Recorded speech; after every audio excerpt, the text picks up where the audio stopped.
We're back to another episode of the Casey Campbell podcast. Casey Campbell with you, of course, pleased to be joined by Joe Rodriguez, the boys basketball coach at Byron Center. How's it going? Doing well. Thank you, Casey.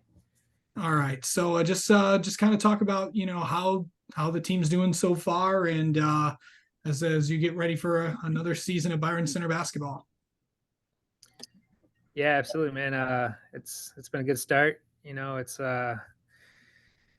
kind of different. We return a lot of guys this year, which is good. No complaints there, but it's kind of missing some of that like excitement, the start of the season excitement, where you're kind of figuring out who your guys are and who's going to make it, who's made big changes over the summer. On the plus side for our guys, our squad, they've been in the gym pretty much all year round.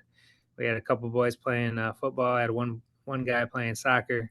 For the most part, we've been in the gym with our guys, so it's been down to business. Um, okay, now it's time to talk about some of those guys that are returning and some of the guys to watch for your team this year, and Yeah, some familiar faces if you've been following Byron Center athletics this fall. yeah. We have a lot of returners. Start with our senior group. A couple guys that have played some impactful minutes the last couple of years. Ben Hegel, kind of taking care of the dirty work down low, has really developed into a really strong post presence for us. JJ Brock, obviously, athleticism off the charts. Just another year of figuring out how to use athleticism on the basketball court. Had a great off season as well. Those are couple seniors there. Connor Ferguson, our returning point guard. Um, a lot of game experience last year where he was, running the show for us. So those are three pretty key pieces at the senior position. And then you add in the 3-year juniors with Cam Carroll and Isaac Lee. Kind of bookending our point guard and post there. Two very good, exciting players that you forget that they're only juniors because again, it's the third year with them, and they just continue to improve. They put a lot of time in their game, and they complement that senior group very well.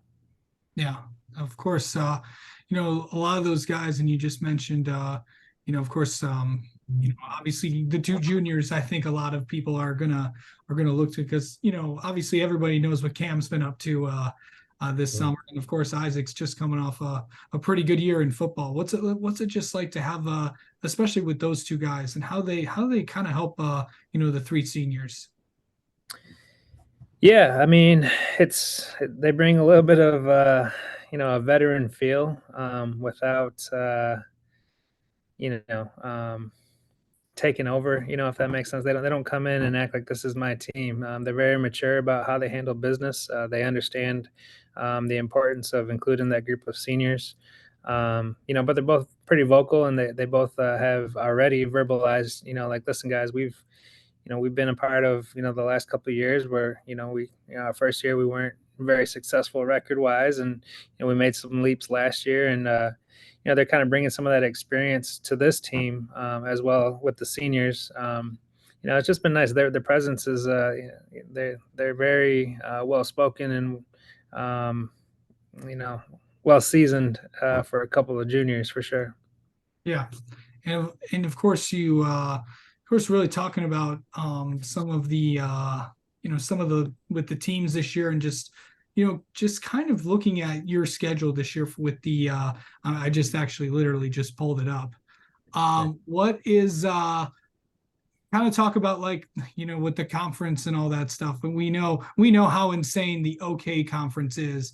It doesn't matter Yeah. really what division it is. But what's kind of just preview what the white's going to look like this year. Yeah, the white is again littered with some high level talent.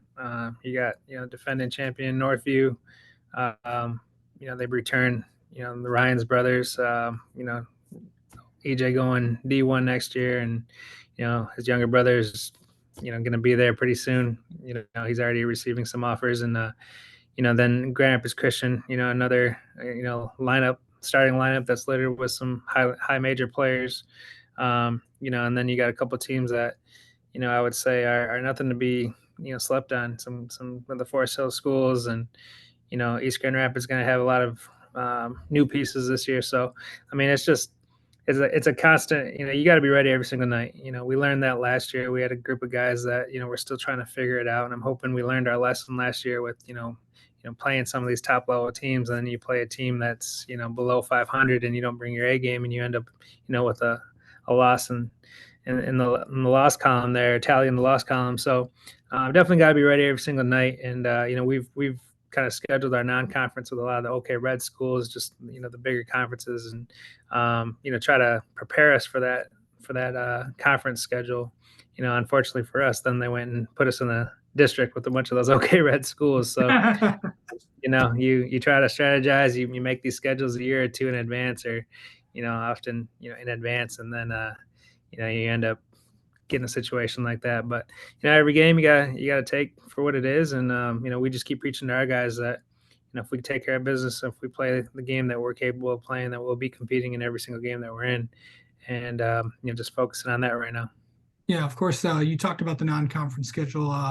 Mhm. Of course, some big home games just kind of start off with, Caledonia, and they Mhm. have a new coach this year, and I know they have a couple new guys in their squad. And of course, a really really good Rockford team. Mhm. Anytime you go up against Kyle, it's always going to be a good matchup, and he's always going to have a bunch of guys, and of course some going on the road at Hudsonville. So that's it's going to be a fun one there. Of course, Grand Rapids Right. Christian at home, and then Granville on the road as well. So it's going to be Right. what's that going to be like to kind of test and go to those tough environments like Hudsonville and Granville to start off that non-conference season? Yeah, I mean, again, the message is just one game at a time, focusing on your opponent that's right there in front of you. But it's going to be a great test for our guys. I mean, we've reminded them, like, you've put in some work this off season to get the recognition that you deserve. Rightfully so. These guys have some very big individual accolades right now, kind of with just the college announcements and things like that. But I remind them every day we haven't accomplished anything yet. Right? That doesn't mean anything for this team. Our summer games that we won or we competed in, that means nothing to me, And so, we're going into this, we're 0-0 just like everybody else, and we got to take care of business. Otherwise, all that other stuff is, doesn't mean anything to us. So, this team is really, goal oriented, and they're focused and they're ready to go. And we scrimmage this week Wednesday, and we're chomping at the bits to get out there.